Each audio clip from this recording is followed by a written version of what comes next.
श्री महालक्ष्मी देवीची कहाणी. श्री गणेशाय नमः. श्री लक्ष्मी देवे नमः. ओम श्री क्ल ओम धनद धनदेहि माम. ओम धनदाय नमस्तुभ्य निधी पद्माधिपाय च भवन्तु त्वत्प्रसादान्मे धनधान्यदी संपदा. ध्यानी घ्यावी. श्री लक्ष्मी देवीची कहाणी. द्वापारयुगातली सौराष्ट्र देशाची मोहिनी आटपाट नगर होते. तिथं एक राजा होता. राजाचं नाव होतं भद्रशवा. तो शूर होता, दयाळू होता, प्रजादक्ष होता, देवा ब्राह्मणांना साधू संतांना सुखवित होता. राजाच्या राणीचं नाव होतं सूरचंद्रिका. ती रूपानं सुंदर होती, पण स्वभावानं गर्विष्ठ होती. मागच्या जन्मी ती होती एका वेश्याची बायको. नवऱ्याचं तिचं भांडण होई घरी वैतागली, गेली निघून रानात. तिथं पाहिलं सुवासिनींना. त्या करीत होत्या लक्ष्मीव्रत. तिनं पाहिलं व त्यांच्याबरोबर तसं व्रत केलं. दुःख गेली, दारिद्र्य संपलं, परिस्थिती सुधारली. देवीची भक्ती करीत होती. पुढे गेली ती मरून. पुढचा जन्म स्त्रीचाच आला. पुढे भाग्य उजळलं. भद्रशवा राजाशी लग्न झालं. ऐश्वर्य हाती आलं. गर्वानं फुगली, गरिबांना विसरली, तोरा ताटानं बोलू लागली, दासदासीवर खेकसू लागली. एकदा काय झालं, देवीच्या मनी आलं राणीला भेटावं, मागची आठवण द्यावी, ती ओळखते का पाहावं. राणी राजवाड्यात मजेत राहत होती. राजा तिचं कौतुक करी. त्या दोघांना 7 मुलगे झाले. एक मुलगी झाली. मुलीचं नाव होतं शांबला. एके दिवशी अचानक देवीनं म्हातारीचं सोंग घेतलं. फाटकं वस्त्र ल्याली, हाती काठी घेतली आधाराला. हळूहळू पावलं टाकीत आली राणीला भेटायला. वाड्याशी आली आणि आरोळी दिली. आहे का कुणी घरी, घालील का कुणी घास. दासी आली बाहेर. म्हातारी दिसली समोर. तिनं विचारलं, कोण ग तू, कुठून आलीस, काय काम काढलंस, तुझं नाव काय, गाव काय, काय हवं आहे तुला. म्हातारी सांगू लागली हळू आवाजातच. तशात खोकला येई मधून मधून. म्हातारी म्हणाली, माझं नाव कमलाबाई, द्वारकेहून आले इथं, राणीला भेटायचंय. कुठं आहे या राजाची राणी. दासी म्हणाली, राणीसाहेब आहेत महालात, मैत्रिणीशी गप्पा मारत आहेत. त्यांना सांगितलं तर मलाच रागवतील. तुला कशा भेटणार त्या. तुझा अवतार पाहून तुझ्यावरच खेकसतील, उणं बोलतील. मैत्रिणीही तुला हसतील. तू इथं बस आडोशाला थोडा वेळ. मैत्रिणी गेल्या की सांगते त्यांना. म्हातारीलाही राग आला होता. तीही संतापली. तुझी राणी पैशावर भाळलीये, माणुसकी विसरलीये. मागच्या जन्मी होती दरिद्री, आज झाली राणी. मग ती माझ्यामुळेच. मीच तिला देवीचं व्रत सांगितलं, तिनं केलं. आता देवीच्या कृपेने राणीपदावर बसली, पण देवीची आठवण नाही तिला. तिला आता संपत्तीचा गर्व झालाय, डोळ्यावर पैशाची धुंदी आली. गोरगरिबांना कशाला विचारेल ती. थोरा मोठ्यांच्या मुली मैत्रिणी झाल्या. म्हातारी गरीब भिकारीण, तिला कोण विचारतोय. ही राणी लक्ष्मीव्रत विसरून गेली. घेतला वसा टाकून दिला. उठली मातली, पण याचं फळ तिला भोगावंच लागेल.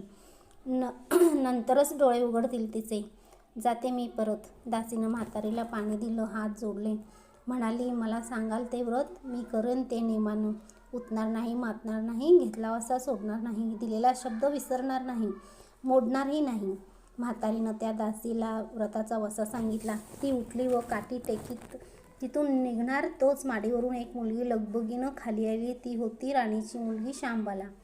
ती आली आणि कळवळून म्हणाली, आजी रागावू नका, माझी आई चुकली, तिच्यासाठी मला क्षमा करा, मला धीर द्या, आईला दिलेला शाप मागे घ्या, मी तुमच्या पाया पडते, मुलीवर दया करा. म्हातारीला आली मुलीची दया.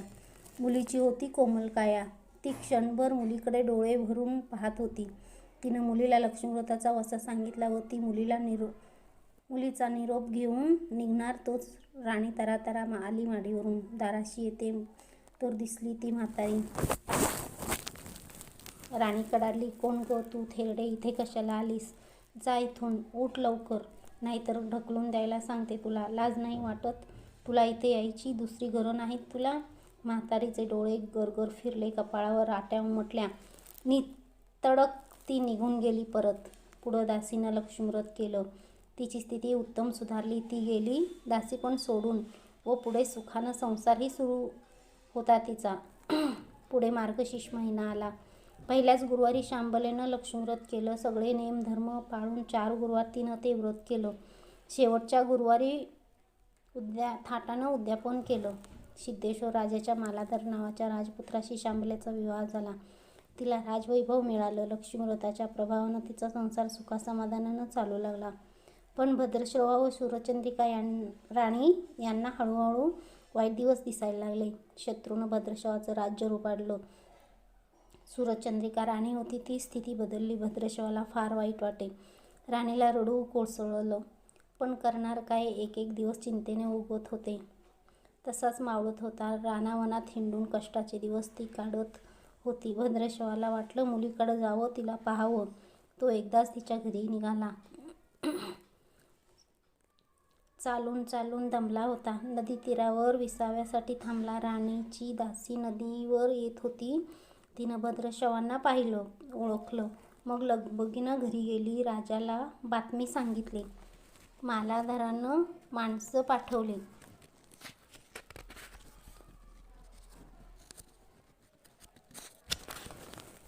रथ पाठवला. शूरांना घरी आणलं. मान सन्मान केला. नवी वस्त्र दिली व गळ्यात हार घातला. शांबला वडिलांची नीट व्यवस्था ठेवत होती. राजाचे दिवस मजेत जात होते. आता परत जायचा विचार त्याच्या मनानं घेतला. जावयाला तसं सुचवलं. भद्रश्रवा मुलीचा व जावयाचा निरोप घेऊन निघाला. जावयानं नोकराजवळ एक हंडा दिला. मोहरांनी भरला होता तो. नोकरांच्या सोबतीनं राजा पुन्हा घराकडे परतला. चंद्रिकेला भेटला. हंडा पाहून ती खुलली. हंड्यावरचं झाकण काढलं. आत पाहतोय तो काय, आत कोळसे दिसले. दुःखाचे दिवस संपत नव्हते. दारिद्र्याचे भोग सुटत नव्हते. चिंतेचे ढग सभोवर पसरत होते. काळजीचा वणवा भडकत होता. शूरचंद्रिकेला एक एक दिवस अडचणीचा वाटत होता. तिच्याही मनानं घेतलं एकदा मुलीला भेटावं, डोळे भरून पाहावं. आपल्या नशिबाचे भोग आपणच सोसायला हवेत. दुसरं करणार काय?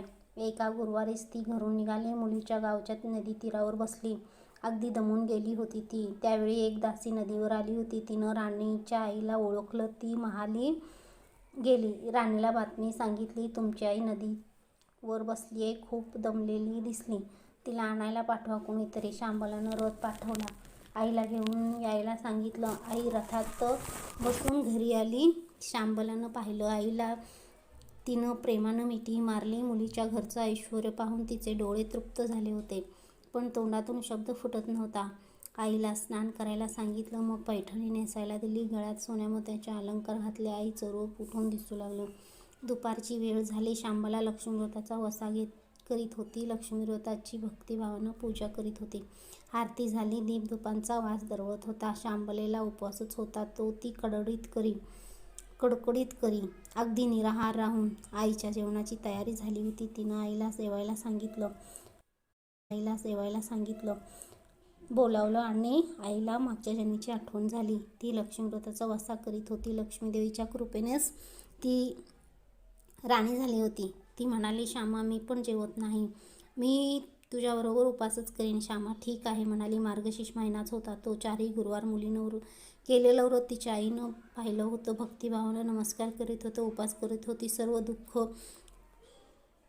दूर व्हावीत म्हणून प्रार्थना करीत होती. महिना संपला व घरी जायचा विचार ठरला. तिला पोचवायला शांबला बरोबर गेली होती.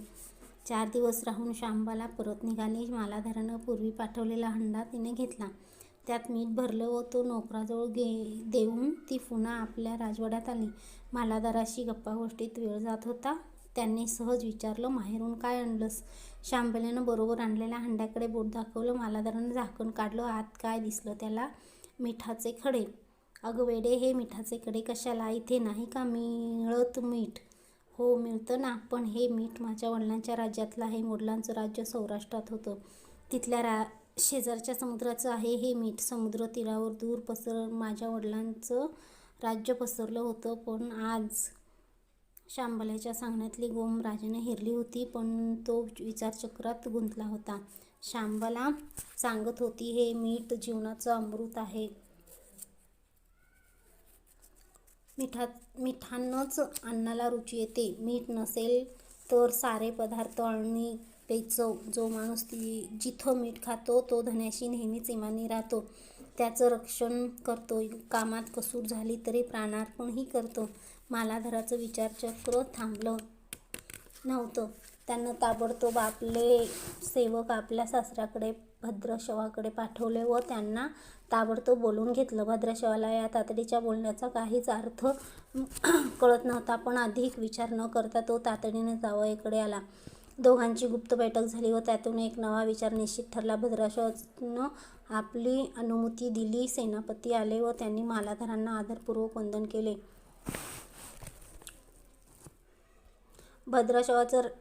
भद्रशवानं आपली अनुमती दिली होती.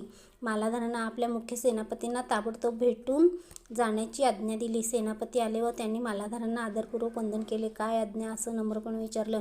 भद्रशवाचं राज्य जिंकून घेतलेल्या शत्रूवर ताबडतोब स्वारी करून जायचं. प्रत्येक सैनिकांच्या हाती या हंड्यातला 1 मीठाचा खडा द्यायचा. शपथ घेऊन शर्तीनं झुंजायला सांगायचं. राजाच्या आज्ञेनुसार सेनापतीनं सर्व व्यवस्था केली व दुसऱ्याच दिवशी सर्व सेना घेऊन शत्रूवर चाल केली. शत्रू बेसावध. मालाधाराचे सैनिक अधिक सावधगिरीने शत्रूच्या राज्यावर तुटून पडले. घणाघाती लढाई सुरू होती, पण मालाधाराच्या सैनिकांचा पवित्रा शत्रूला अडवताच येत नव्हता. शत्रूचे सैनिक जमिनीवर कोसळत होते. मालाधाराचे सैनिक पराकाष्ठाने पुढे सरसावत होते. युद्धाचा अखंड तांडव चालू होतं. सूर्य पश्चिमेकडे सरकत होता. थोड्याच वेळात अंधार पसरणार होता. मालाधाराचे सैनिक अधिक ईर्ष्येने पुढचं पाऊल पुढं खेचत होते आणि शेवटी मालाधाराच्या सैन्याने शत्रूचा पुरा फडशा पाडला होता. मालाधाराच्या सैन्यानं अपूर्व विजय मिळवला होता. भद्रशवाचं राज्य पुन्हा मिळवलं होतं. मालाधाराला व शांबलेला ही आनंदाची वार्ता सेनापतीनं ताबडतोब कळवली. मागे राहिलेल्या सैनिकांनी त्या शत्रूच्या राज्यातील मुख्य खजिना लुटला. अफाट संपत्ती त्यांना मिळाली होती. ती पोत्यात भरून मालाधाराकडे आणली. त्यात सोन्याच्या मोहरा होत्या, अनेक नाणी होत्या, कित्येक शस्त्रांचा साठाही होता. मालाधारानं भद्रशवाला चंद्रिका राणीला घेऊन यायला सांगितलं. ती आल्यावर घरात आनंदाला उधाण आलं होतं. तो होता गुरुवारचा दिवस. शांबलेनं लक्ष्मीव्रताची पूजा केली, आरती केली. धूपदीपांचा सुगंध दरवळत होता. तिनं व तिच्या आईनं उपवास केला होता. रात्री देवाची आरती झाली, देवीला नैवेद्य झाला व सर्वांचं मिष्टान्नाचं जेवण झालं. मार्गशीर्ष महिन्यातला हा शेवटचा गुरुवार होता. लक्ष्मीव्रताचा शेवटचा दिवस. या मंगलमुहूर्तावर मालाधारानं भद्रशवाचं राज्य त्याच्या स्वाधीन केलं व या व्रताची खरी सांगता झाली. राजा राणी परत आपल्या सौराष्ट्रात आली. सूरजचंद्रिकेनं पुन्हा लक्ष्मीव्रताचा वसा घेतला व तो आजन्म पाळला. घरची स्थिती पुन्हा पूर्वीप्रमाणे सुधारली होती. राजाने 7 मुलगे कुठेतरी दूरदेशी गेले होते. तेही अचानक घरी आले. त्यांना पाहून आई वडिलांना जो आनंद झाला त्याचं वर्णन शब्दात सांगणं अगदी अशक्यच. श्री लक्ष्मीदेवीच्या व्रताचा हा अपूर्व अनुभव राजा राणीने पुढं सतत घेतला. त्यांचे जीवन निश्चिंत झालं होतं. दुःखाचे वादळ पूर्ण थांबले होते. सुखाचे वारे सर्वांना सुखावीत होते. अशी ही 60 उत्तरांची कहाणी सर्वांनी वाचावी, ऐकावी. लक्ष्मीव्रताच्या कृपेने त्यांचे घर सदैव फुलावं.